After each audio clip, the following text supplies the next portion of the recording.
यह तो सर्वविदित है कि प्रकृति जो है अपना सब कुछ दूसरों को समर्पित करती है।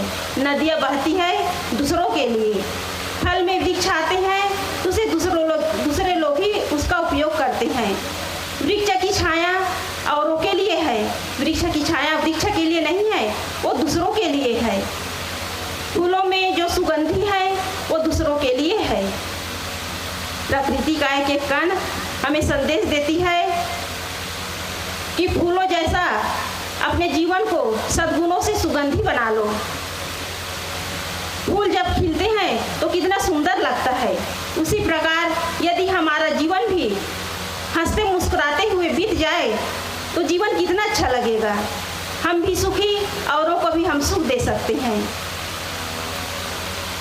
पहाड़ अपनी जगह पर अविचल बना रहता है और वो हमें यही संदेश देते हैं कि तुम भी सत्य के पथ पर अविचल बने रहो, कहीं डगमगाओ मत, कहीं विचलित न हो।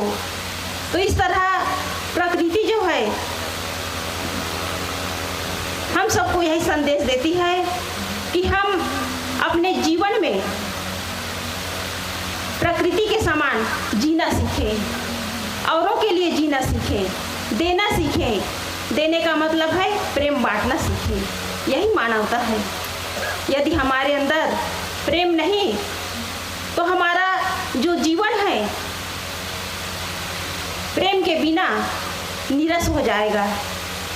जैसे कागज का फूल होता है उसमें सुगंधी नहीं होती, उसी प्रकार जिसके जीवन में प्रेम नहीं उसका जीवन नीरस होता है, उसके अंदर कोई रास्ता नहीं रहती। तो हमें यही सीखना है कि हम अपने जीवन में औरों के साथ प्रेमपूर्ण बर्ताव करें, व्यवहार करें। यही मानवता है, यही प्रकृति की सीख है कि हम औरों के साथ सुंदर बर्ताव करें। इतिहास की एक घटना है कार्ल मार्क्स के जीवन की। कार्ल मार्क्स एक पुस्तक लिख रहे थे, उस पुस्तक का नाम था कैपिटल। और कार्ल मार्क्स बहुत गरीब थे, उसके पास धन की कमी थी, पुस्तक लिखने के लिए उसके पास कागज नहीं थे। तो उसने क्या किया, अपना कोट बेच दिया, कीमती कोट बेच दिया और बेच करके घर आया। पुस्तक खरीदने के लिए वो बाजार के लिए निकल रहे थे तो उसकी पत्नी कहने लगी कि बाजार से दवाई खरीद के ले आना, बेटा बुखार से तप रहा है, बीमार है, उसके लिए दवाई खरीद के ले आना। कार्ल मार्क्स बाजार पहुँचे और जब कागज खरीदे तो पूरा पैसा समाप्त हो गया, उसके पास एक पैसा भी नहीं बचा दवाई के लिए। घर आया तो पत्नी कहने लगी कि दवाई लाए कि नहीं लाए। तो कार्ल मार्क्स ने कहा कि पैसा बचा ही नहीं दवाई के लिए। उसकी पत्नी कहने लगी कि कैसे निर्दयी बाप हो, बेटा बुखार से तप रहा है और उसके लिए तुम दवाई नहीं लाए और तुम कागज खरीद के लाए हो, क्या इससे हमारा बेटा ठीक हो जाएगा? तो कार्ल मार्क्स ने बड़े सुंदर ढंग से जवाब दिया। उसने कहा कि यदि मेरा बेटा बुखार में तप रहा है, बुखार से तप रहा है, मर जाए तो उसमें कोई नुकसान नहीं होगा, लेकिन मैं जो पुस्तक लिख रहा हूँ कैपिटल पुस्तक, यदि वो पूरा नहीं हुआ तो इससे मेरा बहुत बड़ा नुकसान होगा। यदि वो पुस्तक पूरा हो जाएगा तो हमारे देश के लाखों बच्चों को जीवन दान मिलेगा। यह है परिनिष्ठित प्रेम, इसी प्रेम की आवश्यकता है। हम घर परिवार में रहकर केवल स्वार्थ और अहंकार में पड़ करके ऊपर उठने का प्रयास नहीं करते। इसी कारण हमारे जीवन में औरों के प्रति प्रेम का उद्गार नहीं हो पाता। हम अपने लिए तो अनंतों युगों से जी रहे हैं, अनंतों युगों से धन संपत्ति घर मकान बस इसी व्यवस्था में लगे हुए हैं, इससे ऊपर उठने का प्रयास ही नहीं करते कि हमें औरों के लिए जीना है। औरों के लिए अपने जीवन को समर्पित करने वाले महात्मा बुद्ध, महावीर स्वामी, सदगुरु कबीर साहब, गुरु नानक जी, स्वामी विवेकानंद, शंकराचार्य, महात्मा ईसा, जिन्होंने हंसते हंसते अपना सब कुछ औरों के लिए समर्पित कर दिए। महात्मा ईसा को सूली पर चढ़ाया गया, क्रॉस पर चढ़ाया गया, लेकिन उनके मुख से आह तक नहीं निकली। वे अंतिम समय तक यही कहते रहे कि हे प्रभु, इन्हें माफ़ कर देना, ये नहीं जानते ये क्या कर रहे हैं। उनके अंदर क्षमा का भाव था, स्वामी महावीर के अंदर करुणा का भाव था, महात्मा बुद्ध के अंदर हिंसा का भाव था, सदगुरु कबीर साहब के अंदर मानवता का भाव था।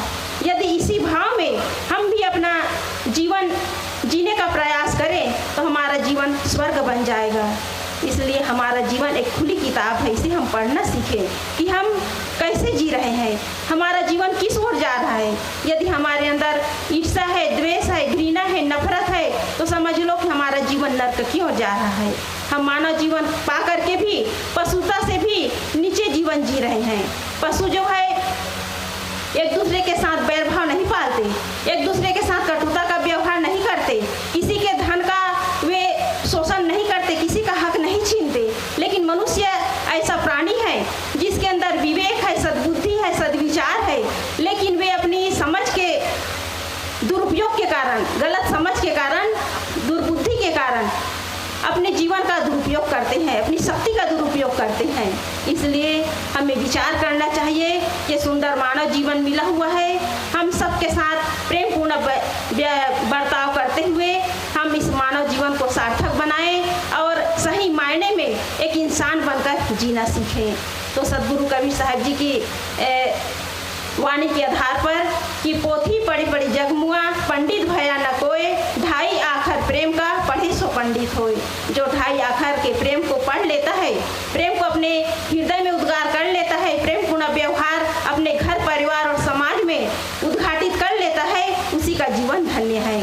ईर्ष्या, द्वेष, घृणा, नफरत में तो हमारा जीवन यूं ही बीत जाता है और जीवन बीत तो जाता है लेकिन जीवन बिगड़ जाता है, जीवन बिगड़ जाता है। पता नहीं इसके बदले में हम कहाँ कहाँ भटकते हैं, हमारा जन्मांतर बिगड़ जाता है।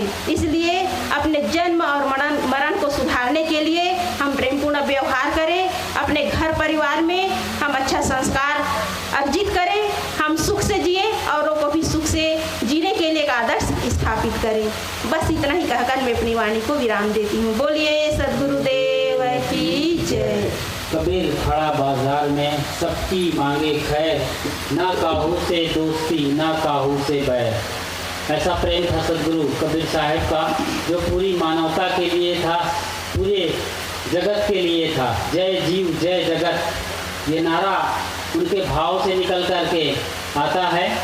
साथी बहन के सुंदर विचारों के बाद हमारे बीच में बड़े सौभाग्य से उपस्थित हैं एक और बड़ी साध्वी बहन जो कि कबीर आश्रम जोटवट से आई हैं। बड़ोदरा के पास गुजरात में जोटवट आश्रम है, पंचमहल जिले में। आपसे निवेदन है साध्वी जया साहब जी, आप अपने बहुमूल्य वचनों से हम सबको लाभान्वित करने की कृपा करें। साहेब बंदगी साहेब।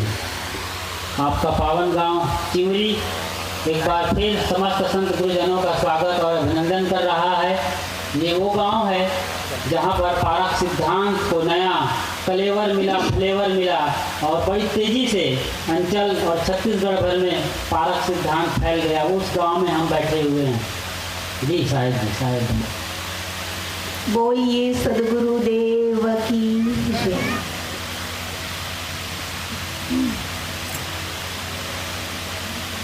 परम आदरणीय मुद मंगलमय संत समाज, आत्मीय प्रिय भक्त सज्जनों, माताओं तथा बहनों,